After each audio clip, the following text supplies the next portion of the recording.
Right now, the Dow Jones Industrial Average is flirting with the 14,000-point level. It's been right above and right below that point all morning long.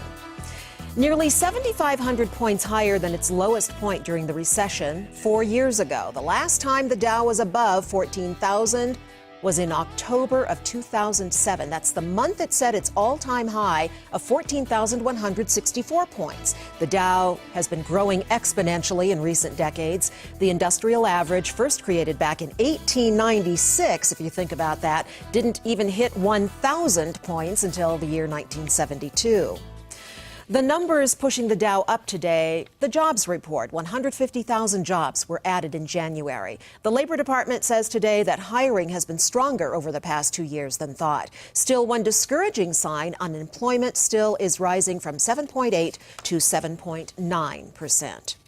Colorado state workers could get their first raise in 4 years this year. Since the recession started, employees have taken pay cuts and they've been forced to take furloughs. State lawmakers are proposing a 2% pay hike this year.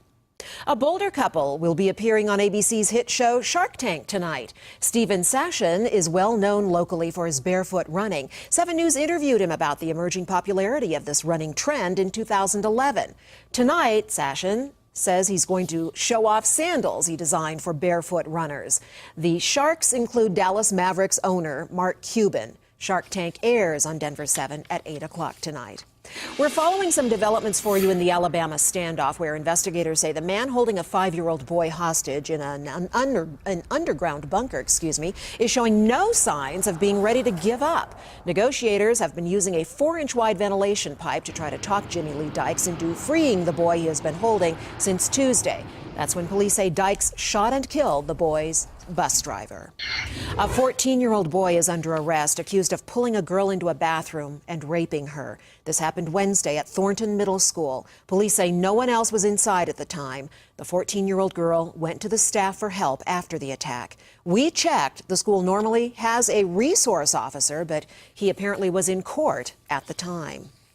We do have some new information for you this morning in the trial of Jessica Ridgway's suspected killer. The state Supreme Court wants to know why the preliminary hearing for Austin Sigg is closed and wants the answer before February 11th. Right now, the preliminary hearing for Sigg is scheduled for the 22nd.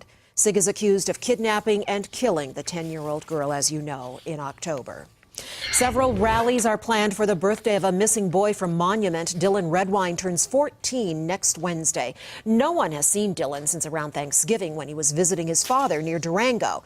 Rallies are planned in Monument, where his mother lives, in Bayfield in southwestern Colorado, and in Farmington, New Mexico. Right now, there is a $50,000 reward for information that leads to Dylan.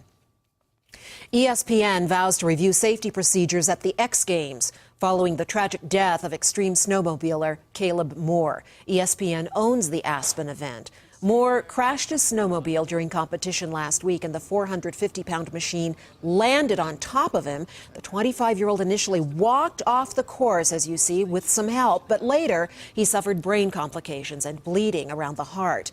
This is the first death during X Games competition since it began 18 years ago. Other snowmobilers are reacting this morning to Moore's death. It's really unfortunate, and I just hope his family can get through this, and definitely, as someone with some power in the sport, I definitely do what I can to make it safer in the future. Moore's younger brother Colton, also an X Games snowmobile competitor, was sent to the hospital after a crash. He suffered a separated pelvis but was released from the hospital last Friday. Let's turn now to the Colorado flu outbreak. In the last week, another 148 people were hospitalized for the flu, and that brings the total for this season to 937. Colorado health officials say that number is high, but we could begin to see cases leveling off soon. A Call 7 consumer alert for you. Cold medicine is taken off the shelves because of problems with the child-resistant cap. Triaminic and Theraflu are being recalled voluntarily because a child could remove the cap even with the tamper-resistant seal in place.